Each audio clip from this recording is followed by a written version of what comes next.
people you surround yourself with have the biggest influence on your thinking. And your thoughts create your actions. I believe that the choices we make design the life we create.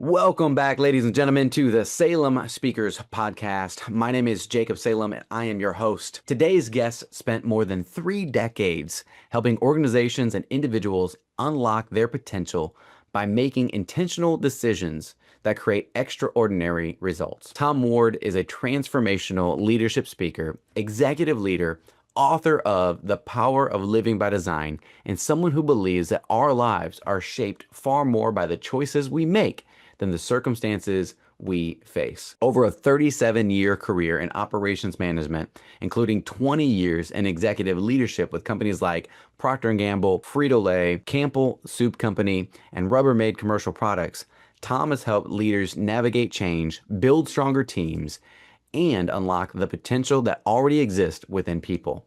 He's also been an adjunct professor, business professor at Tennessee Wesleyan University. Today, he brings those same lessons to audiences around the country, helping individuals move from living by default to living by design, and is preparing currently to release his new book, Between the T's: Fundamental Lessons That Change the Way You Play the Game of Life, a leadership and personal growth fable set on a golf course. Tom, welcome to the show. Thank you, Jacob. I'm excited to be here.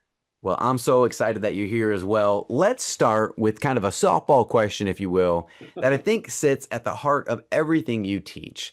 And that is, what does it actually mean to live by design? Well, in the book that we wrote, what we found is there are external influencing factors on all of us. The core of living by design is making intentional choices on what's your personal mission? What's your guiding principles? How are you going to operate as you walk through life? What's your strategy? Are you going to be influenced by these externals, or are you going to influence them?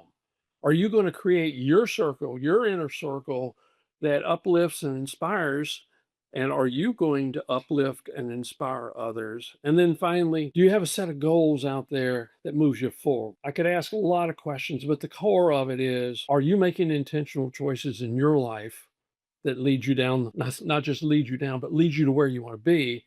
Or quite frankly, are you making excuses at times? Are you subconsciously hurting yourself by the choices you've made? Yeah, most people probably have never actually stopped to ask themselves whether they're living by design or simply living by default. I mean, do you have an easy way to explain the difference? Every morning when you get up and you think about what your day is going to be, are you in control of your day? Are you living and working and walking down with purpose in your life, or are you reacting to everything that's coming your way? Do you control your day? Do you control your life? Or do others control you? Why do you think that so many people just drift through life instead of intentionally creating it? Because they've never really sat back and thought. They've never realized that the greatest power that we each have is the power to choose. And the choices we make design the life that we create. As you're making those choices and you decide you're not where you want to be in life, if you want things to change in your life, you're going to have to change some things in your life. That's good. So that goes all the way to back to the choices. And So that greatest power. when did you first realize that intentional choices shape extraordinary lives? I really appreciate that question, because the framework that we share in The Power of Living by Design actually was shared with me, but not in an individual level. It was shared in an organizational level. Hmm. So the choices, and it was shared by a gentleman named Paul Gustafson. And what he told me is, Tom, organizations are perfectly designed to get the results they get based on the choices management makes. That's good. After I walked out of the corporate world, I reached out to Paul and I said, Paul, if organizations are perfectly designed to get the results they get, isn't it also true that Individuals are perfectly designed to get the results they get based on the choices they make. And that's what spawned the power of living by design. Taking that framework and moving it from an organizational level to an individual level.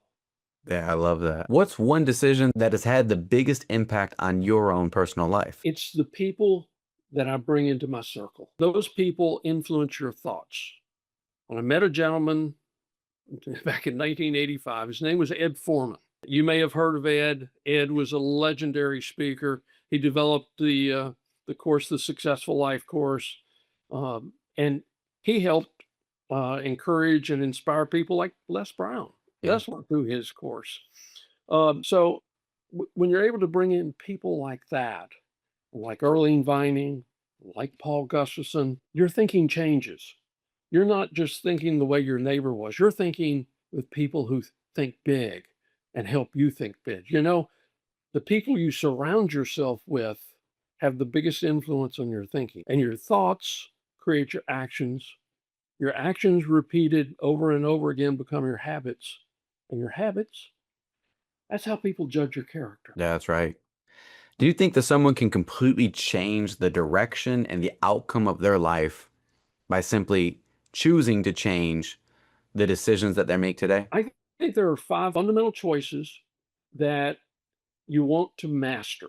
When you master those, you're going to change your life and you'll have a greater probability of success to then use the framework to help make some of the bigger choices.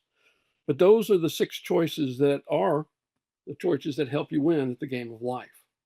Would you like me to share some of them? I would love that. So you said 5 fundamentals at first? Well, there's 6 fundamental choices. Six fundamentals. Yes. Please share. So the first one, and the one that you have to go first with, is being fully accountable. Now, accountability, we hear it from speakers all over the country. You hear managers talking about it, but I'm talking about full accountability, where after things occur, whether they're good or bad, you ask a singular question. And the question is this: what role did I play in this outcome? Early in my career, you know, I might have been out there with my team getting the results. I might have done some of the work. But when people would ask me what happened, well, if it was a victory, I'd say we. But if it was less than a success, I tended to say they. Hmm. So subconsciously, which drives a lot of our language, subconsciously, I was not being fully accountable. Yeah. If you don't mind, let me give you a comparison.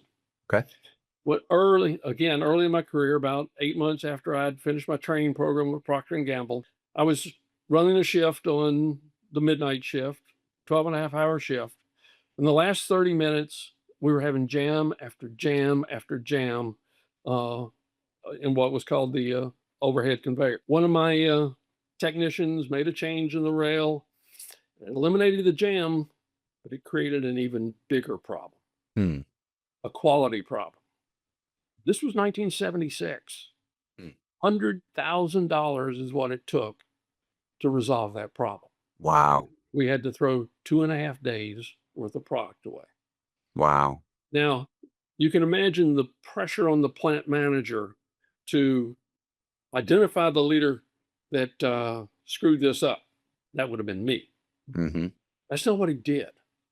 He reflected back on that very same question. What role did I play in this outcome? Hmm. And he reflected back and recognized he had quit going to the daily quality meetings as frequently as he used to go. And therefore, he sent a signal to the organization, not a signal he meant to send, but a signal that everybody heard. Quality's not as high a priority as it once was. And so he took full accountability. He didn't say we or they, he said I. Yeah. My leadership caused this problem. Nobody's career was sidelined. Nobody got fired. We just grew from it. That's powerful. I mean, that's powerful. That's what leadership is, right? Absolutely. Absolutely. The second, and it builds upon it, it's being teachable. Now, what is teachability?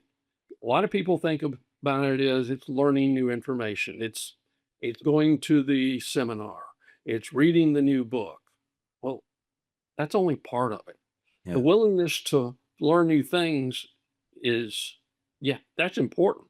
But what do you do with them? And it's also the willingness to learn things you don't necessarily want to hear. In an audience, I'll usually ask the question, what was your last reaction when somebody came to you and told you, they were honest with you and said, you screwed this up, or your style isn't helping us? Were you curious or were you defensive? If you're fully teachable, you're going to be curious because you're going to look at every situation that comes around, every new fact you learn, every new article you read as a learning opportunity. My team, they used to hate for me to get on an airplane. Hmm. I always had a book with me. That gave me time to read. That gave me some new ideas. And I'd always come back with something that we needed to try. Yeah. You're teachable. It's not just what you learn, but it's how are you going to implement it in your organization or in your life. Third concept is your circle. Who do you allow into your, what I call the inner circle of influence? Are they the people that lift you up? Or are they people that pull you down? You want people that are going to encourage, inspire, and empower you to be bigger than you once were. About 13 years out of college, I made this crazy decision, go back and get my MBA. Nice. The first teacher that we had was a gentleman named Dr. Dean Kropp. At first, Dean was just a professor.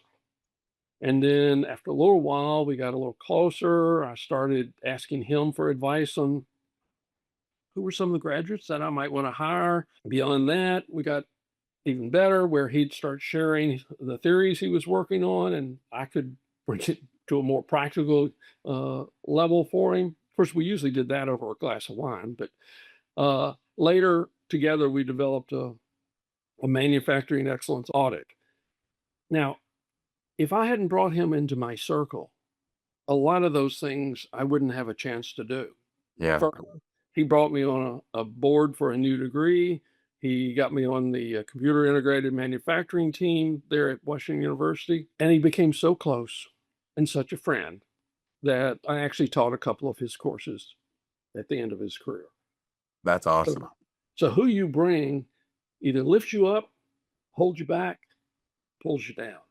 Your circle is so, so important. The fourth area is change. How do you respond to change? How do you know how to navigate change? And I teach people about the Gleicher formula. The Gleicher formula is a formula that helps you understand the resistance to change in your organization.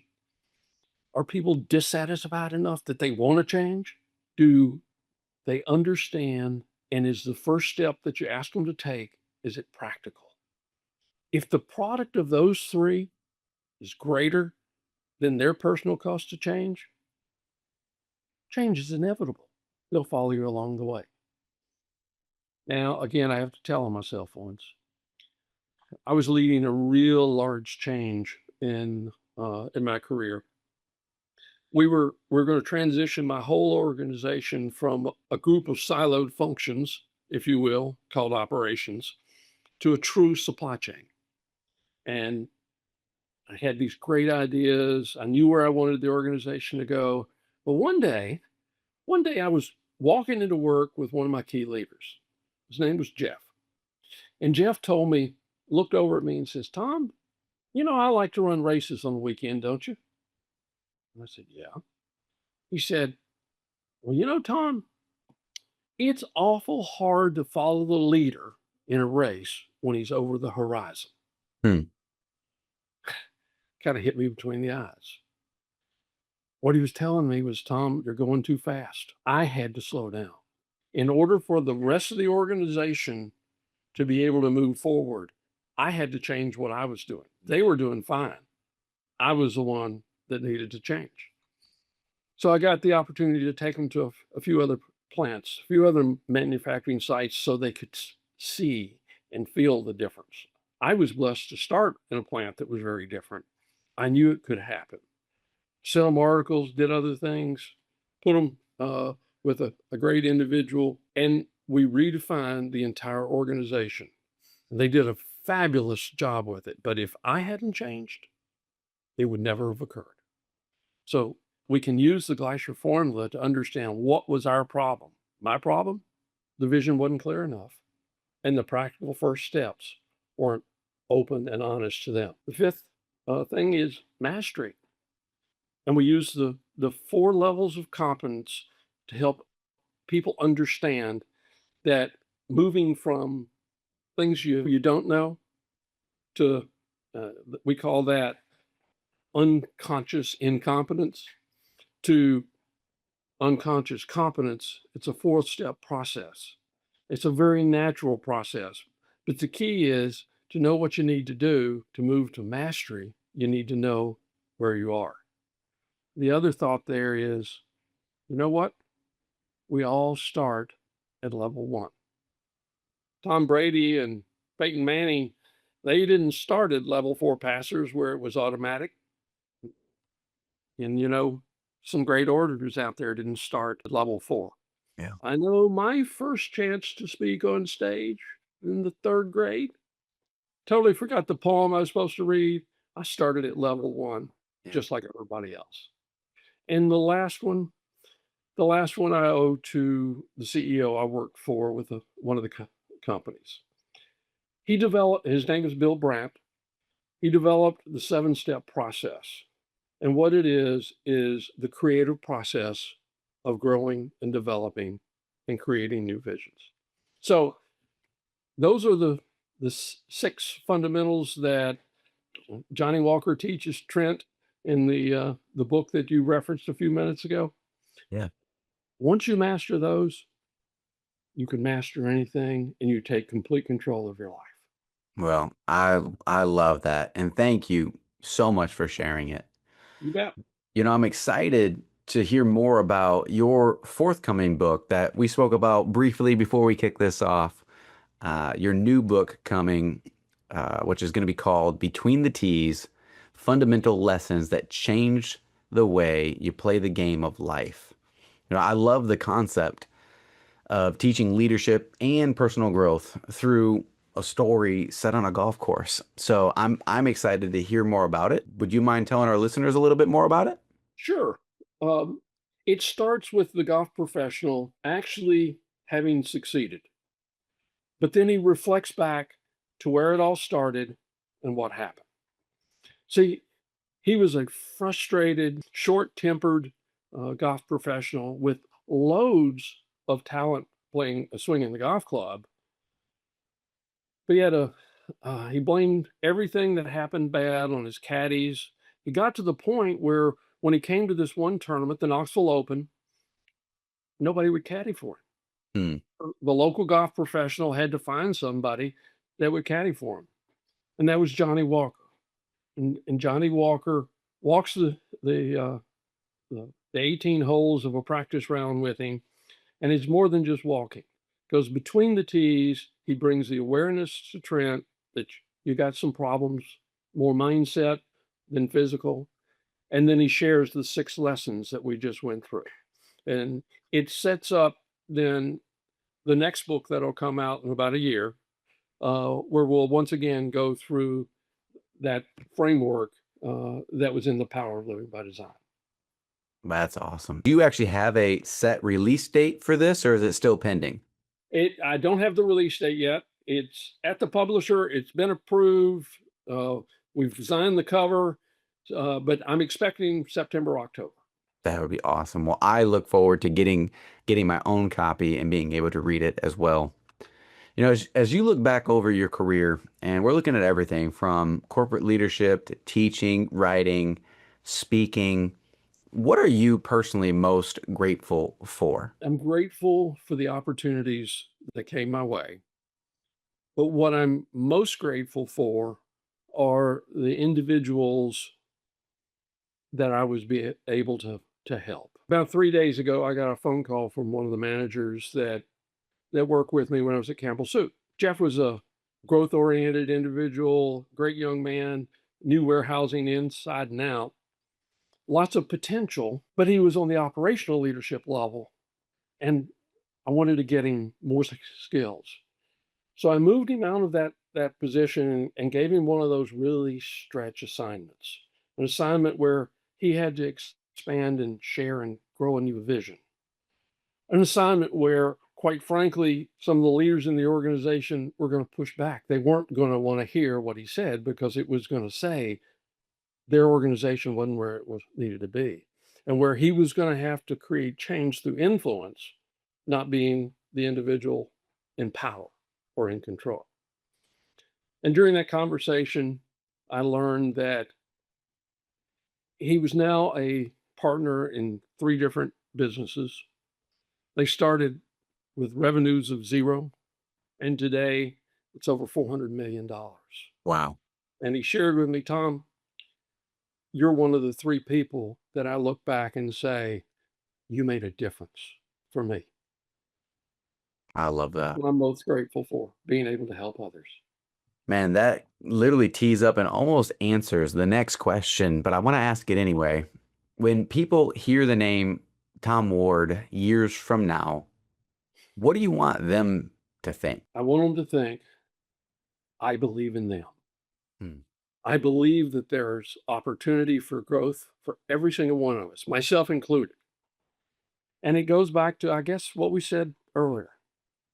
I believe that the choices we make design the life we create. Yes. And if we want things to change in our life, we're going to have to change a few things. Yeah. And our greatest power is our power to choose.